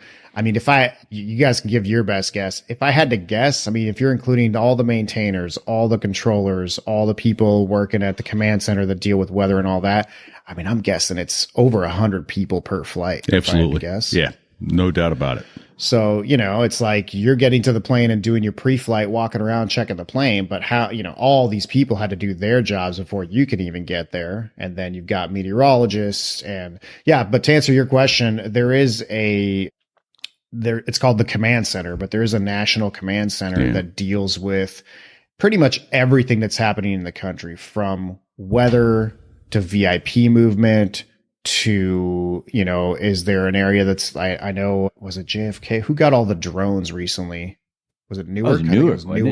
Newark. Newark, So that kind of stuff, all kinds of bells and whistles go off, and there are people who deal with that nationally and decide when to institute a program. So a delay program, flow delay program would be when they realize because of weather or because of whatever, there's too many planes in the air that want to land at a particular, go into a TRACON or land at a particular airport. And they'll start to slow down the rest of the departures that are still on the ground, because the safest place to delay a plane is while they're still on the ground. If you have to put someone in holding, that wasn't your ideal situation. It's something you have to do from time to time, but that nobody wants to make the airlines waste fuel, fly around in a circle. It's, less safe, et cetera. So again, it's all part of a big complex system. And so some of our delays come from Oakland Center. They might all of a sudden have to start putting, let's say, 20 or 25 miles between airplanes where their normal separation is 5 miles. But because of sector saturation where they're too busy, or somebody called in sick, they lost a person, they have to close a sector, they can't take the same volume of traffic.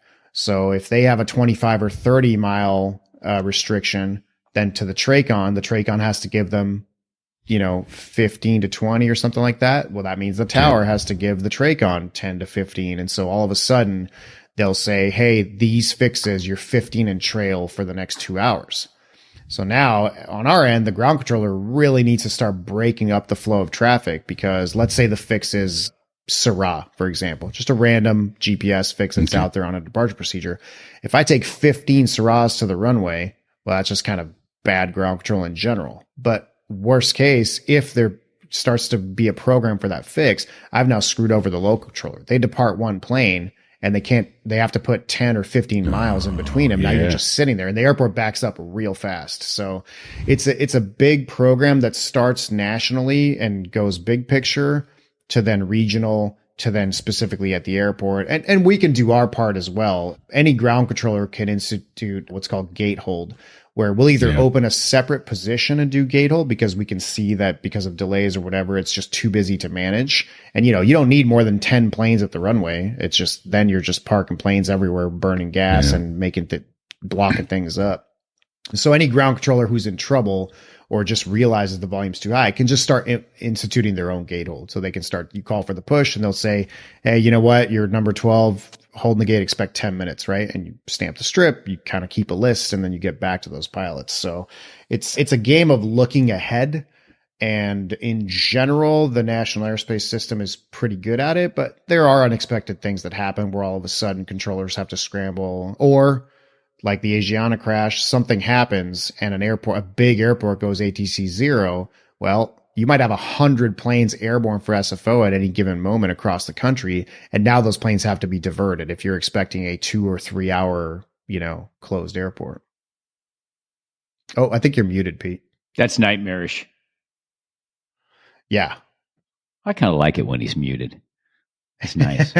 Oh, Pete's on the struggle bus trying to talk. He can't even come back at me right now. Yeah. Oh, now's the time to talk crap about Pete, huh? Do you split your time between tower and ground, or how does that work? Yeah, that's more on a case to case. That's definitely not planned until the supervisor is planning that specific shift. You got to see who actually shows up for the shift, right? We got you, Pete. Okay, you got me now? And that was weird. All right, sorry about that. Keep going. It's all right. From there, it's a list of priorities. Obviously, the operation comes first, so whatever needs to be opened and staffed is going to be staffed. From there, secondarily, you would look at fatigue, how long someone's been on position, what experience level they have. This is in a good staffing scenario where a good supervisor can actually pay attention to all these things. Sometimes you're screwed and it's like, well, the next person to come up, it has to get local. They have to get the tower controller out. And that's just the way it goes. But generally, we try and rotate between what we call a control position and a non-control position. So ground and local, or tower, as you guys would know it, are control positions where you are moving live airplanes, and a safety incident could actually happen. Clearance delivery, assist, coordinator, the supervisor's desk, which we do work from time to time when the soups go on break. Those are all considered non-control positions. So ideally, we're going to put you control to non-control, control to non-control, etc. But again, that all depends. When Fortunately, I've only seen it once in my career, but when a big airline crash happens and you have to go ATC 0, all those controllers on the front line have to be relieved essentially immediately. So the idea is to have enough people on break that can come up and relieve those controllers, because when things like that happen, regardless of who's at fault, you don't want a person who might be traumatized or certainly is going to be upset and is going to have a hard time still work in the position when you can relieve them with a fresh controller. So yeah, all those things have to be taken into consideration when you're rotating crews. So, wow. Along those, yeah, so that's right. And you don't want a guy who actually may be at fault still controlling. So also there's for his own sake, if nothing else. So what, I got a question that I don't know if there's a good answer to or not. Is there a mistake that you see over and over and over that pilots make? Because Fig can back me up on this, I guarantee, having instructed, when you see a student making the same mistake over and over and over again, but it isn't the same student, you start really losing your patience. You're like, oh, come on. And then, but that's actually a clue bird strike. It took me a while to realize that's a clue bird strike. Okay, this isn't the student's fault. Something is leading them down that path. So is there might be a training issue, or it might be right. Yeah, it could be anything. A systemic issue. Yeah. Or have you seen any of those and seen them fixed, or do you see any today that pilots out of San Francisco constantly make? Yeah, I can think of two things. One is a small, dumb, kind of annoying one, but when it happens, I always wonder, I'm like, what the hell are these guys doing? It's having the wrong squawk, the wrong transponder code, or still 1200 in a box. Not because that's a huge deal. Well, but especially when it's like 1200, right? 1200 is the VFR code. Yeah. So when it's obvious that the pilots actually inadvertently skipped that thing on their checklist. Yep. That's a good question for you guys. Yeah. So in my mind, I always can wonder tell you what it is, but yeah, keep going. Yeah, because I always think, if you miss the transponder code, like, what else did you miss on your checklist, right? From a controller's perspective, that's what I'm thinking. But how does that happen? We for probably you guys? remember to close the door. Go ahead, Fig. I know why it happens with me when I've done it. Okay. Well, it's because it got missed in the checklist. Yeah. It got missed. Plain and simple, you're right. It got missed. Yeah, and it could be, they never got a new clearance, and so it was the old squawk, or I don't know. I mean, it's definitely not because the transponder itself is putting in the wrong numbers. Yeah, right. It's rarely that. Sometimes that happens. Sometimes it's a digit off, and you can't. Well, we can tell when it's a digit off. Yeah, we see them on ground control, because what happens is if your squawk is off, the code shows up on the airplane and not the call sign. So it's very obvious to us. And occasionally it's an equipment issue where we have to punch in a code or punch it into the radar, hit enter, and then it'll populate. And sometimes it's obvious that you're off by one digit, but occasionally it is a 1200, or even transponder's off. You get just a primary target. Yeah. And not to harp on this, but just to spend another 60 seconds on it. Because I like, when I'm investigating incidents or a screw up that I had or whatever it is, I like to really get down to the details. So Fig, you said, well, we skipped that on the checklist, but tell me a little bit more about your checklist. Are you usually using a laminated thing that's manual? Do you have a digital one? Like how would you skip something on a checklist? Obviously it happens. It's not because it was skipped. It was because an item was called for, and somebody gave a muscle memory response without actually verifying that it had been changed. That's usually the case, especially on a multi-leg day. Maybe it's the last leg of a 3 or a 4 leg day, and the crew might be getting a little fatigued. Sure. It's like, yeah. Okay, I'm ready for the checklist. You ready? Yeah, we're ready. Well, they never dialed in the new squawk, and when they got to that part of the checklist, it's like they said, squawk set. Okay. And really, they never set the squawk. So makes sense. Yeah. So go ahead. I was going to say, so that's a small one. Yeah. Then before we get off this, I've got a story on this, and I was a first officer on the DC-10, and we took off, and they're like, set squawk 3045, and I look down, and we're squawking quad zeros, and sometimes it's 1200, but usually it's quad zeros at your hook, and I'll go back to the hook in a minute, but it's like, shit, we just took off without a clearance. Not a clearance to take off.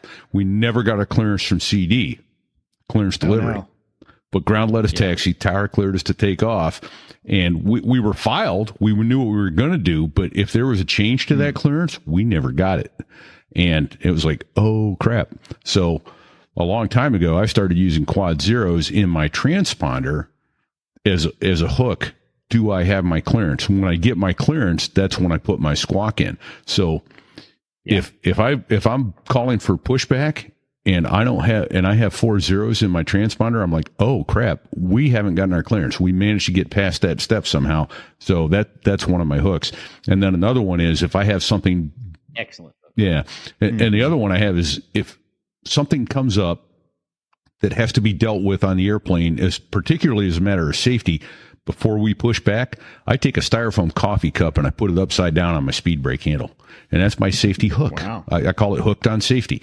And that is, oh crap, we can't go because we haven't dealt with the sign off on the lock on the cargo position, or we haven't signed off on, something. It could be flight safety or could not be flight safety, but my book isn't legal until the mechanic says you're good to go. And we've written something up that needs to be fixed. If we don't have that fixed, written off and signed off, that coffee cup stays on my speed brake handle to go, dude, you can't push back.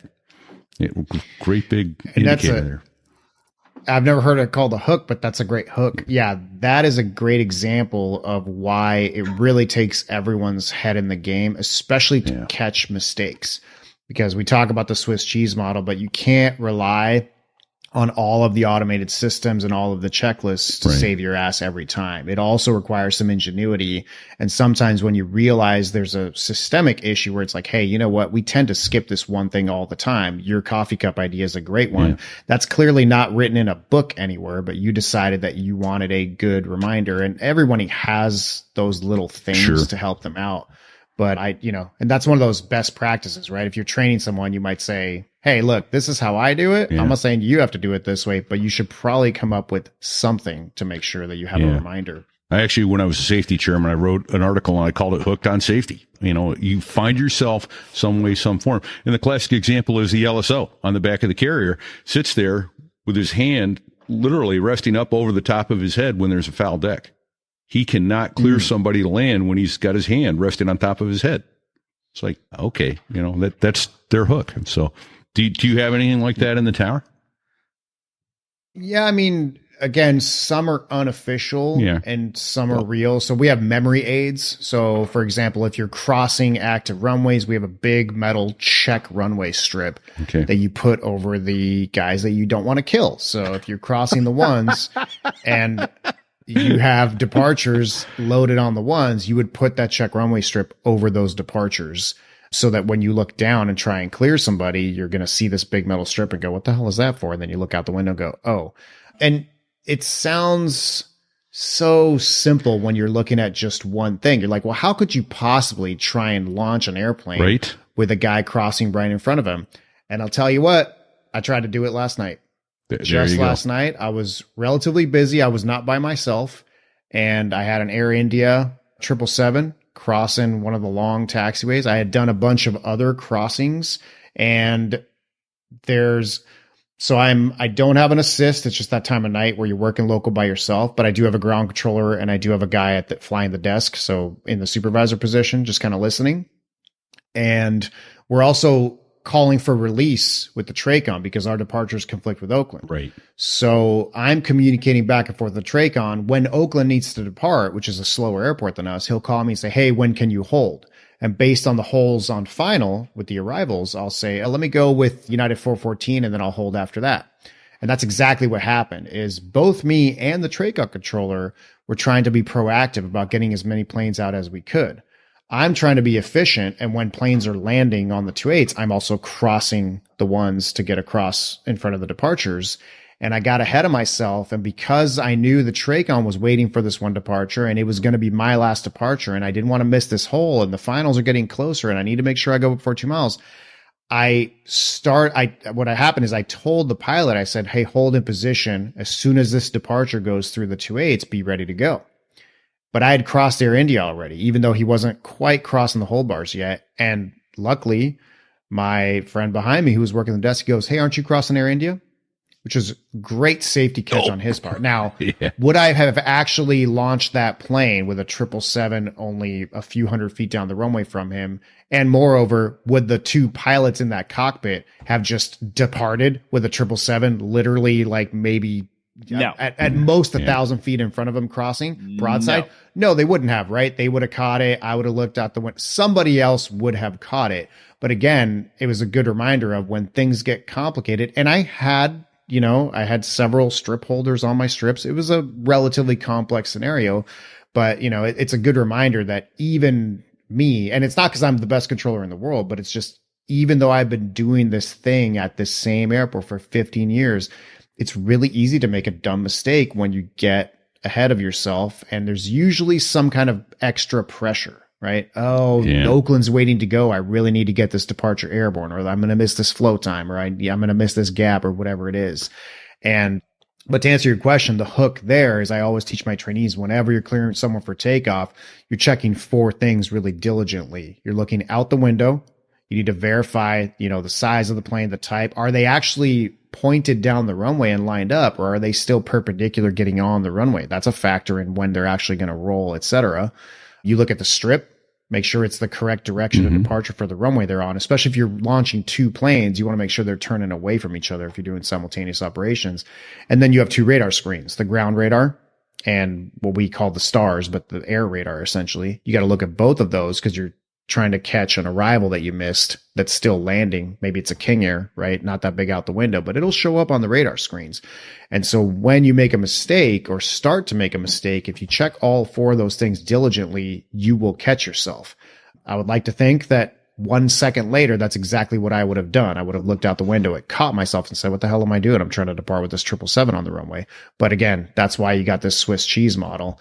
So yeah, it takes a village, and no one is exempt from stupid mistakes when you're rushing. Right. Yeah. But I want to go back before we run out of time to answer your question about what are, things go to shit when you had a helicopter. Oh yeah. So you had a second one there too about and what the common mistakes. Sorry. Yeah. So actually, Pete and I talked about this offline in a text thread, like maybe a few weeks ago, because, you guys are my go-to pilots when I have a question, which is great. I'm glad we have this relationship now because we can add a little bit of informal back and forth and trying to figure out how to do things better. And we were in a configuration where we were basically the opposite of what's standard. So landing to the south on the 19s and departing east off the 10s. It's really common in the wintertime. When the storms come in, the winds shift. That's what we're doing. So as a pilot on final, you're actually flying above the Oakland arrivals because the Oakland arrivals are landing east. And so you stay above them and then you descend down into SFO. And we're on the 10s waiting to go east. So still a perpendicular operation. Less common that we're departing side by, though, usually because of the weather and the departure procedures. However, the only way we can make it more efficient is if the TRACON is amenable, we can get headings. So we can split the departures by about 20 degrees. And then whether we're doing both runways or whether it's a hole where we're going to depart the same runway, you can do what we call 6,000 airborne. You can do a mile apart if you're on diverging headings. So you have a plane loaded in position, they depart, you load the next aircraft. And then anticipating when they get a mile down the runway, you can start clearing the other aircraft, because when they get airborne, the first one's going to turn left 20 degrees and the second one's going to go straight, or whatever the case may be. You can do various combinations, right? And so it was a situation where we had what we call blanket headings, meaning you're not requesting permission from the TRACON for every single flight. They just say, okay, you got headings, make it make sense, right? You got to think about which fix they're going to and not give them a crossover. So if a guy's further to the left, you're not going to give him a right turn, vice versa. But it requires us to amend every single flight plan just verbally. You have to tell the pilot, United such and such on departure, turn left heading 080, vectors for such and such fix. Yeah, and then if they're in line, that's all you need to say. If they're in position, we are required to say, whatever spiel we're giving them and then hold in position.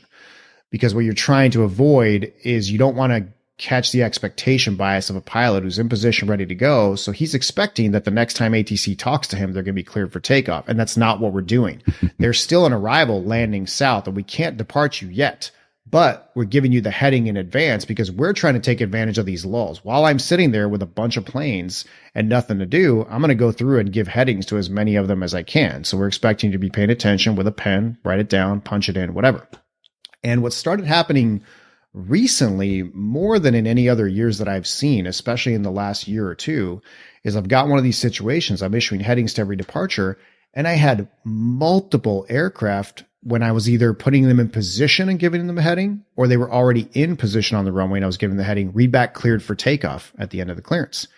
And now expectation bias, Yeah, man. right? and now it's my job to catch it. I have to be like negative. No. No. You are not clear for takeoff, right? It's negative, hold in position, traffic landing south, whatever. But it happened to me in one session like 3 or 4 times. Yeah. And so back to Pete's point about sort of, again, either there's a problem in the system that's causing these pilots to do this, because again, it just didn't used to really be an issue, especially if not only am I not saying clear for takeoff, but the last words out of my mouth are hold in position. But for some reason, that's going right over the pilot's head. And it's a big problem because if you don't catch it, you're going to have someone depart on you that you then have to catch and then send the arrival around, hopefully in time, or you might have a really bad deal. I mean, it even happened to me so badly that somebody actually ended up taking off without a takeoff clearance, but it was a scenario where I wasn't ready to launch him yet, but there wasn't an arrival that was an issue. Yeah. I just didn't think I quite had the spacing in the upwind. It ended up working out, but I turned around and I go, what the hell's that guy doing? So clearly he read back clear for takeoff and I missed it, right? So it's a dual job where we both have to be paying attention. Right. But in terms of mistakes, that's definitely one where I need pilots in general to, heads up on expectation bias. Just because you're being talked to while you're on the runway does not mean you're getting a takeoff clearance unless you hear the very specific phrase cleared for takeoff. That is the only thing that authorizes you to take off. And conversely, if you hear cleared for takeoff and you see a plane in the middle of the runway or an arrival that looks a little too close on the perpendicular runway, absolutely question it. Yeah. Say, is there a guy landing or is there a guy in front of us? Whatever. Because, we all make mistakes. And what you can't say is not cleared for takeoff because they may hear cleared for takeoff. Oh, yeah. So if we're totally. talking about your takeoff clearance, but it's not a takeoff clearance, we have to use the term departure. So we'll say on departure, do such and such. We'll never say when I clear you for takeoff, do such and such because of that danger. Yeah. Yep. Oh. Interesting. Well, we haven't gotten any. Let's try and get one or two funny ones in there. What are some of the funniest things you've seen in the tower, or some of the funniest things that there's been, or stupidest things that have been said or done in the tower? Man, one thing I miss about the military is, and you guys might have had the similar thing at the squadron, is a blooper log.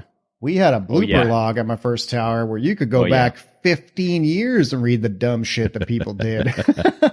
And for whatever reason, I have not run into that, certainly not at SFO. And I don't know if anybody in the FAA has one, but I was always like, where's the blooper log? We have a collection of funny stories here, but yeah, I do need, that's a good idea. I do need to start one. So we got let's see, I guess It's like Air Force One. You need to tighten up that term. Yeah. Yeah, or emergency aircraft standby. So these two guys walk into a bar. Yeah, or if you ever have a medevac in Air Force One at a standoff, who has priority? Right. It's a medevac technically. Yeah. Slam book There says. okay. Chase, that's funny. Yeah. So let's see. I mean, they come up all the time. You guys will appreciate this one. I'll use call signs here. We actually have a new controller that has had several call signs, and not for bad reasons. Just like he's from like Florida and Mississippi, so he's a good old boy from the South, and we don't have a lot of those. So his accent's interesting. Loves going From fishing. way down south by San Jose, is he? He's in his 40s, so he was Air Force and then DOD, and then this is his first FAA facility. So this is the first person in a long time we've gotten to go straight to the big leagues. And it's great. I've gotten to train him a lot on ground control, and some of his struggles were my struggles as well when I was a trainee. So really nice guy. I like working with him a lot. Great attitude, works really hard, and he's another Pete. Okay. And when he first started training, for whatever reason in the wintertime, he kept getting the clearance delivery position every time we return in the boat, which is one of the busiest places in the tower because again, you're doing all that. So for a while we were calling him Pete the Switch, because he was doing the switch all the time, turning the boat. Or if you put Pete in position, it's like the winds were going to change, and all of a sudden it was just going to make it happen. And then lately, he tends to sweat pretty easily. So training hard on ground control, he had to switch to all nylon, shorts and stuff like that, because he would just it was too hot for him in the tower. He's used to these places where the AC is blasting all the time. So we started calling him Performance Pete, because he'd always be in performance gear, when he was training, which is a great one. I mean, hey, look, if your nickname is Performance Pete, there are worse nicknames. Right. And you got that right. A story that he just did a callback to yesterday also has a great attitude. He's good about making fun of himself and, taking it on the chin and, just generally joshing around in the tower. So, and that's always nice. It's always good to work with people like that. And he's working ground control for first week checked out, so he's tubing all the time. Right? No offense. It's just how it is. When you're new, it doesn't take that much traffic for you to be in the weeds, and you got to kind of work your way through that. It's part of the process. So he's working and it's busy, and we get a report of FOD, foreign object debris, on the taxiway. It happens all the time. Sure. Yep. Pair of gloves, random box, whatever the case may be. Something that'll ruin a jet engine. And I'm working the desk, so it's my job to call airport ops and get a vehicle over there. They're real good about it. They got a bunch of vehicles. They'll send a truck out there and go pick it up, whatever it is. And, usually you tell them it's in front of such and such gate or on this taxi. You give them a specific location. So Pete's kind of busy, and I didn't hear exactly where the FOD was. So I go, hey, Pete, where's the FOD at? Because I'm on the line with airfield ops. He goes, over on here by the bend. And I was like, what the hell did you just say? He goes, yeah, by the bend. And he's talking about, the hot spot right in the middle of the airport where the taxiways kind of bend around the tower. That Alpha 1, Foxtrot. Yeah, exactly. That location. But, a normal response would be like, oh, on Alpha, a beam Foxtrot 1 south of the center line. Something like that. You're trying to give a specific direction to the airport ops guy so he can pick it up quickly and get out of the way. By the bend, man. He just goes over here, and he's got a southern accent, over here by the bend. And man, he lit up the whole tower. And I was like, the bend? I'm like, where's Bend at, Pete? Is that over down there by the creek? So for a while we were just constantly, saying over there by the bend. Yeah, right. And I was getting him out of ground, I think last night, and he's giving me a briefing, and he was telling me the location of a pushback or something like that. And he looked at me and he goes, yeah, this guy's over here down by the bend, kind of winked at me like you're doing a callback. So I was like, good for you. That's the best kind of trainee, So that was a good one that happened lately. Nice. Good. Nice. That's good. I like that. Oh, fantastic stuff. Oh, man, I hate to land this airplane, but people have places to go and things to do and people to see. Hour and 42 minutes right? we've been at this. It seems like it's 35 minutes. I know it. Maybe. I know it. Dan, we can't thank you enough for coming on and chatting with us some more and letting us waste your afternoon. Yeah, we gotta make it a regular thing. I think we should do it once a quarter. I would love to. Absolutely. We talked about it last time. I'd love to do an ask a controller questions with your audience. If that'd be fun. Yeah. In fact, you know what? Let's we did a hangout around Christmas time. We should do a hangout here. Let's try and arrange a hangout here in the next month or so where you can come on and we'll advertise it enough in advance so people can come on and we'll go from there. Well, if nothing else, they can send us the questions and we can just ask them. Yes. And if you're sure you can't make a hangout, send the questions in via email and we'll store them up for you. So absolutely. Yeah. We like to keep it light when we can, but I know Pete and I have been going back and forth asking each other questions about the recent Korean accident, for example. And I find that I don't have any kind of morbid fascination. Obviously it's always sad when you have fatalities, but I think it is really important to talk with pilots and controllers to kind of understand the nature behind accidents, because just like an NTSB report, the more you can think about it and talk about it, the more you can maybe avoid the same type of accident in the future. I always love answering questions about stuff like that. We've had both Blanco Lirio and Hoover on the show, and they both have done wonderful follow-ups on that crash. Oh yeah. And I was actually impressed with Hoover's talk about, the things that they're going to look at from the controller. So what did the controller have to do with it?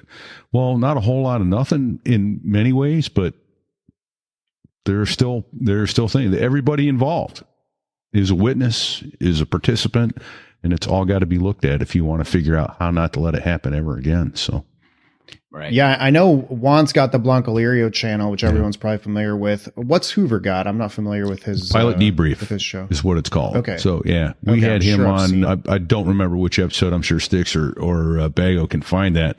But yeah, just his call sign alone was it's not a big deal, and it was funny. Turned out to be a great story. Yeah. Yeah, it was actually really good. I'll bet. Has something to do with Hoover Cross-dressing. with Hoover. It wasn't a vacuum cleaner. He didn't suck anything up with his jet engines. Give you that spoiler alert. But other than that, J. Edgar, maybe. yeah. So It's a hint. yeah. Well, Dan, thank you for your service. Thank you for your continued service to our country. You know, you work in a government position that keeps people safe. And I got to say, I'm leaning towards it's a long title, but put a check runway strip over the guys you don't want to kill. Not a bad title. Right. Long title, but a good apropos. Well, if you want a shorter version, the thing we always say is don't kill the trailer. That's definitely Don't kill one the we use trailer. at SFO all Okay, the don't time. kill the trailer. All right, that's a good There you title. go. Good show title. And trailer being TRAILER. Exactly. Yeah. Don't. Well, it's always a pleasure being on with you guys, and a big Semper Fi. And like I Thanks, said, buddy. Yeah. anybody Fig, hopefully you get a chance to come around. I'd love to give you a tour of the tower. And anybody else in aviation, you know, even from the public, you know, you look us up and come a knocking, and got a little security screening you got to go through. But we're always happy to give a tour There you of the go. tower. Well, and show you how shoot things me work. or Fig an Thanks, Dan. email, and we'll put you in touch with Dan here to get a tower tour at San Francisco. And it is worth every minute of it. It's one of the more fascinating things you'll ever see. So That's a fact. Yeah. So thank you for your service, and thank you to all active duty and veterans families and active duty families who help make it possible. Your sacrifice is deeply appreciated. We wouldn't be the country we are without it. So thank you, Absolutely. and God bless you. So. How about a big thanks to our producers in the background there, Sticks and Bago. Thank you. Yeah, Those thanks, guys. And especially Sticks, who did the all-nighter, so to speak. Right. And he showed up anyway. Yeah. That's some stick-to-itiveness. Either that or he's all hyped up on Mountain Dew. Better living through chemistry. He's nodding his head there in the background. There you go. Right. And big thanks to Dave Hamilton, backbeatmedia.com, Yeah. for all the bandwidth and expertise and mentoring to get this program off the ground and to you out there Absolutely. in podcast land, right? Absolutely. Hey, a couple other thank yous. We got Badasses. I think he's here with us live today. Thank you to Badass at BDSAviationPhotography.com. You want to see some amazing aviation photos. I don't know how he does it. I mean, it's like he's standing next to the airplane that may be several hundred feet in the air. Phenomenal. He's got giant lenses. Yeah. Giant. Yeah. But you know what? Even that he still knows how to make that camera. He's an that right. artiste. Oh, he is. It is. So- He is. You'll see exactly what we're talking about. Yeah. And so we're deeply appreciative of that. So there I was.us/Patreon. Thank you for all of our Patreons that continue to throw money at us, and we For no are apparent humbled reason. and appreciate it, because putting this thing on is not free. No. I wish it was. Yeah, right. It was not, is it? No, we are still going Hey, because of the Patreons and the direct donors at SolarWars.us/donate. Without you folks contributing, we couldn't have kept this going as long as we have. So we're deeply grateful for that. So there I was.us/rate. Yeah. Throw some stars Give at us a rating. Count them. How many stars? If you can't should we give throw? us 5 stars, tell us what we need to do to make it 5 stars, because we're shooting for perfect 5 stars here. We're trainable. Go find another show. Don't do that to us. Give it to some other aviation podcast, not ours. We're here to help. We're from the government. We're here to help, right? One other thank That's you. some funky music in the background. Funky. It sounds weird. I don't know what's going on with it, but it doesn't sound Oh, right. it's those guys. Those guys. It's those guys. Those green. I'm telling you, it doesn't sound right. There's something wrong with that. I music. know why. That's okay. I know why. I can fix that right now, or I totally screwed this up. But give that a shot. Is that any better? All right. Yes. Yeah. Yes, it is. 100% better. That's the Dos Gringos there. There we go. Yeah, well, I got to turn echo cancellation off, or background noise cancellation off, but there was so much crap going on in the background of my house. I had to turn it on, which is why in the middle of the show, you guys thought I was muted. I was talking right into the mic, and my mic just went, yeah, I'm done playing. So what are you going to do? So, in the meantime, I think go back and see if you love films, go back and see the Danger Close war film podcast with Dan, and you will not be disappointed. Good show. In depth, you're going to learn stuff about films you've already seen and love, and maybe about a film you've always wanted to see and never gone to see. Done that. So we'll have Gladiator coming up soon. Nice. And as a preview, Liam has famously always been on the record that he thinks Gladiator's a shitty movie. So I laid into him immediately about that, and we had a good back and forth. So you're all screwed up. All right. Oh, right, man. There you go. Well, and there's Dan in the tower. There's a picture of Dan in the tower on his second day. Hey, what happened to the lights? Oh, I'll plug those back in. Great shot from the airplane movie. So, no. So I think what we got to say is, don't kill the trailer. Until next week, don't kill the trailer. Don't kill the trailer.